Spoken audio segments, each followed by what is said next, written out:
Hello guys, and welcome to the full guide of your Casio Edifice automatic watch.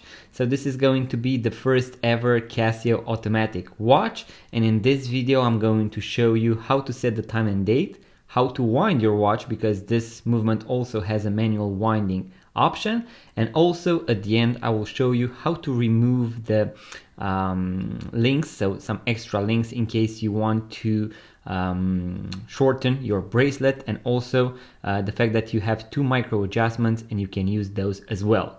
I am also going to leave timestamps in case you want to watch a certain part of the video, but in case this is your first automatic watch, I would definitely recommend to watch the full guide so that you know everything that your watch does, and also how to protect it when you set the time and date so that you do not break the date wheel. So the first thing that we are going to do is to set the time and date. And here there are going to be a few things that you need to take into consideration. The first and most important thing is that when you want to set the time and date is that you want to set your time at 6:30, and I'm going to show you why. Usually the date wheel, so the wheel that engages the date complication, is going to engage between 9 and 12 o'clock or between 12 and 3 o'clock in case you have a date complication. This one is going to engage between 9 and 12 o'clock. As you can see, it already started to move. So if you start to change the date while the date wheel is already engaged, there is a big risk that you can actually damage the wheel. So what you want to do is to protect against this, and you want both watch hands to be in the lower parts of the dial. So between 3 o'clock and 9 o'clock. The easiest way to remember is going to be 6:30. I'm going to move the minute hand just a little bit to the left so that we can actually see the date. This is going to work for 6:35, 6:45 and so on. But as I mentioned, the easiest way is going to be to remember 6:30 because usually the date complication is at 3 o'clock. In this position, I'm going to push the crown all the way back in, and now we can see that the second hand has already started to move. And now we are going to begin the process of setting the time and date. When you set the time and date on a mechanical watch, either manual winding mechanical watch or an automatic watch, even quartz watches, this is also safe to use with quartz watches so that you do not damage the wheel, is to first set the date one day prior to your actual end goal. So let's say I want to make it the 10th of the month, I'm going to make it the 9th. And then I'm going to go with the watch hands past 12 o'clock until the date changes to my desired date, the 10th. And then I will know that I am on the 10th and it is AM. And if I want to make it PM, I'll be able to do that as well. So as I mentioned, I'm going to pull the crown to the first position. I'm going to start to change the date one by one. And I'm going to make it the 9th because my end goal is to make it the 10th. Now I'm going to pull the crown to the last position. As you can see, the second hand has stopped because this movement has a hacking. And now I'm going to rotate the watch hands in a clockwise direction, and I'm going to go past 12 o'clock until the date changes. As you can see, I went over 12 o'clock and the date is still the 9th. And now, because I am PM, the date is going to change. And now I know that I am on the 10th and it is now 4 AM, so 4 in the morning. If I want to make it 4 in the afternoon, I am going to go past 12 o'clock once again.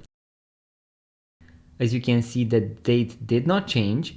And now I'm going to make it 4 p.m. So 4 in the afternoon.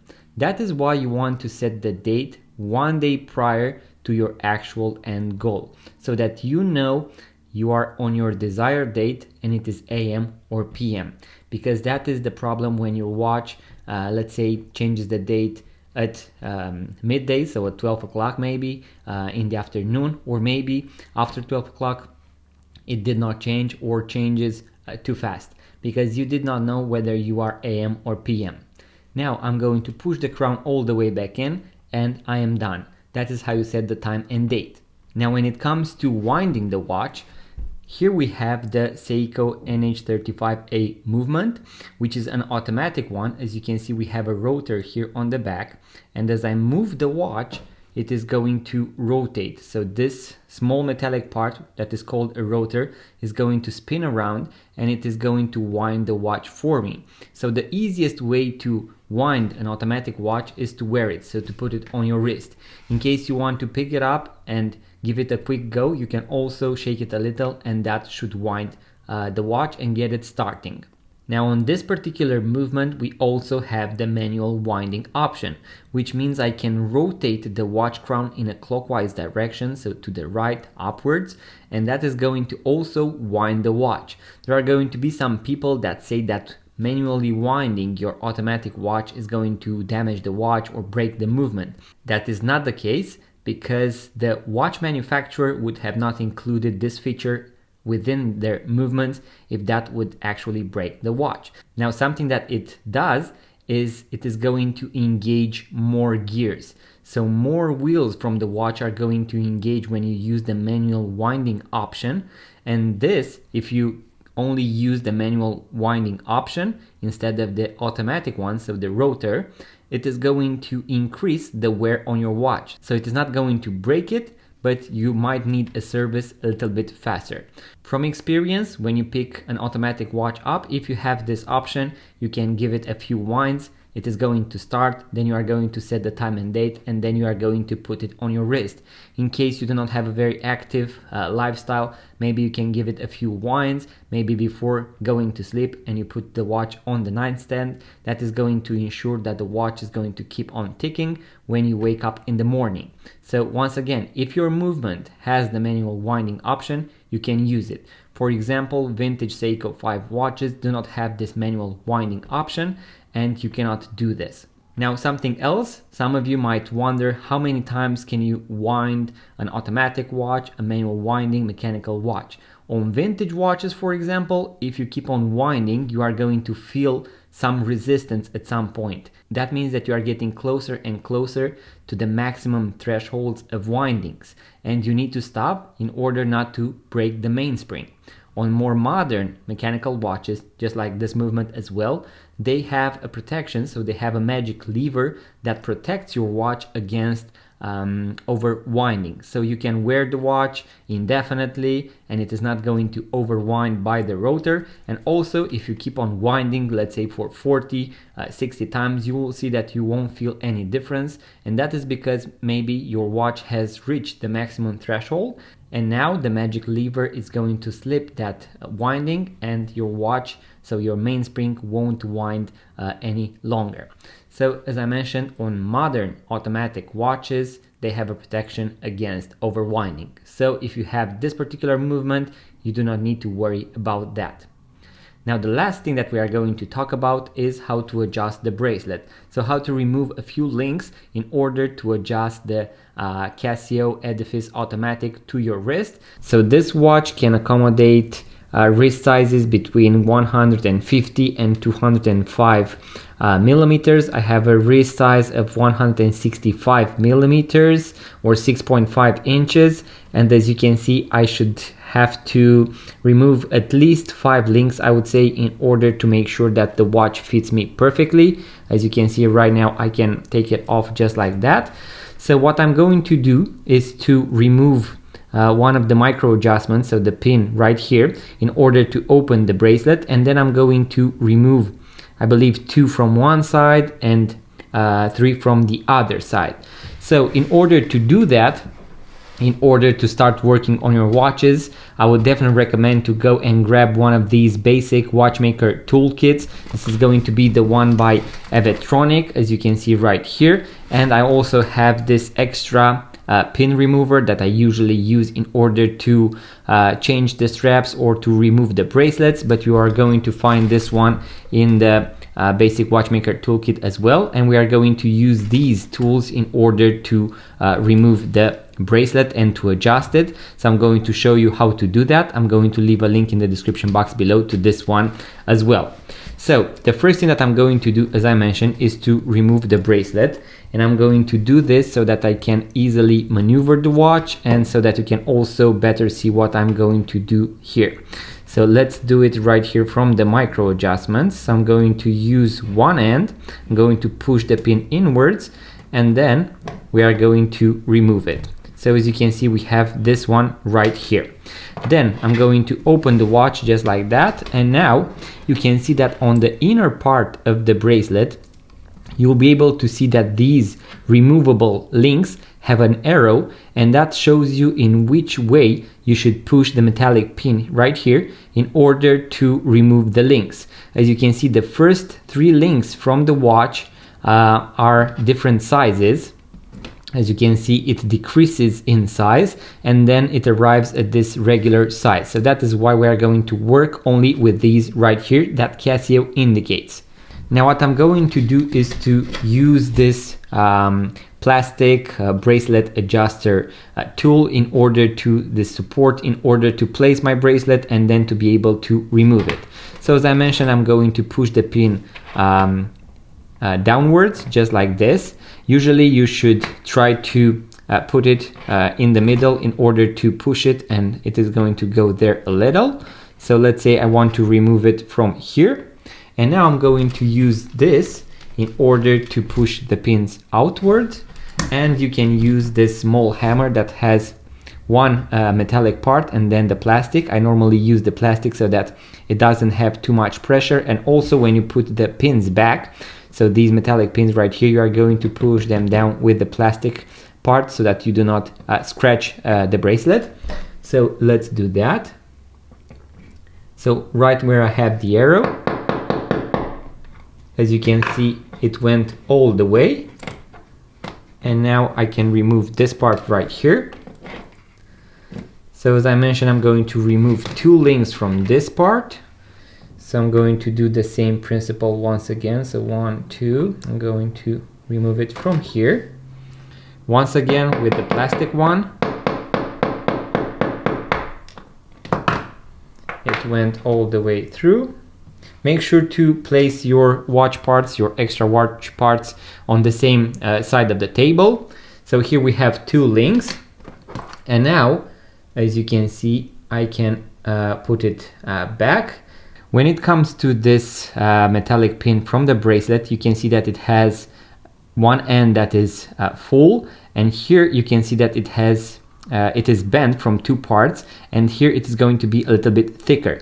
So I want to have this part on the opposite side of the arrow, because that is where I normally want to push it out. So just like this. And now what I want to do on this side is to press it down a little, once again using the plastic part of the hammer, and that went through very easily. So we have the first part adjusted, and I'm going to remove 3 links from this part, so from the other side of the bracelet. So let's do that as well.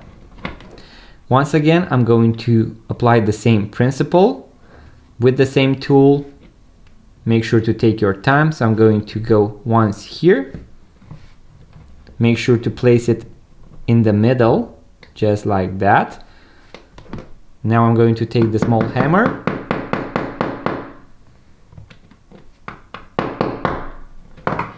It went through. Now I'm going to take it out. And you always want to see that, as you can see here, we have the middle part kept. So it remained on this side of the bracelet. So what I want to do is to remove it somewhere so that just 3 links come off, and then I'm going to have the other part free. So I'm going to use this part right here so that I remove 1, 2, 3 links, and this part of the bracelet is going to perfectly match, just like this, the other part. So as I mentioned, going to put it right here, 1, 2, 3.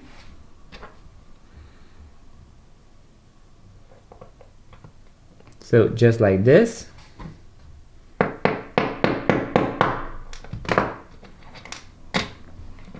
Here are the other 3 links that I have removed. And now I'm going to put it back right here, just like that. We are going to apply the same principle. So I'm going to take this, going to make sure that the thicker part is going to stay downwards. So on the opposite part of the arrow. just like that. And now all I want to do is to push it a little bit inwards, just like that. And now I'm going to take the watch and put it on my wrist and see how it goes. But first I want to put the end link back. So I'm going to use the part right here. So as you can see, we have 2 micro adjustments. First I'm going to put it on the one that it is going to be more distant, so it is going to be a little bit wider, and in case I need it to be more tight, I'm going to adjust it. So now let's see how it goes. So this is how the watch looks on my wrist. It is fully fixed. In case you see that one of the pins didn't go a little bit inside, you can always use this tool with either the plastic or the metallic part in order to push it just a little bit so that it is very smooth on both sides. So as you can see, none of the pins sticks out, and that is what you want to see so that it doesn't open while you wear it. So guys, I just added one more link, and as you can see now the watch feels a little bit more loose, and I also went with the larger micro adjustments right here. So in case I want to have it a little bit tighter, you will be able to use the tighter hole, so the second hole. Maybe 3 micro adjustments would have been better, but nonetheless these links are very small, so you can always find that sweet spot, let's say, using only 2 micro adjustments. But for the future, maybe Casio can do it with 3. That would be a good and very nice improvement. So guys, this is how the watch looks on the wrist. As you can see, I have 4 extra links that I have just removed. Once again, my wrist size is 165 millimeters, so 6.5 inches, and I went and removed 4 links. So guys, that was the full guide that I had for you today when it comes to your Casio Edifice automatic watch. As I mentioned, the first ever Casio automatic watch. You'll be able to use this tutorial for other brands out there, for other future Casio watch releases when it comes to their mechanical automatic movements, and for example, for all similar bracelets that have this type of links, and you'll be able to adjust them, guys. So in case you found this video useful, make sure to give it a thumbs up, subscribe to this YouTube channel, it really helps the channel grow. Let me know if you managed to solve all the things with your watch, so to set the time and day, to wind it, and to adjust the bracelet. I would really want to hear your thoughts out and how you are enjoying your Casio automatic Edifice watch. Also guys, if you want to purchase a vintage watch, make sure to check out our website vintagereda.com, because we have thousands of vintage watches for sale. Link in the description box below. Thank you guys for watching. Once again, make sure to subscribe, give it a thumbs up, leave a comment, and I will see you on the next one.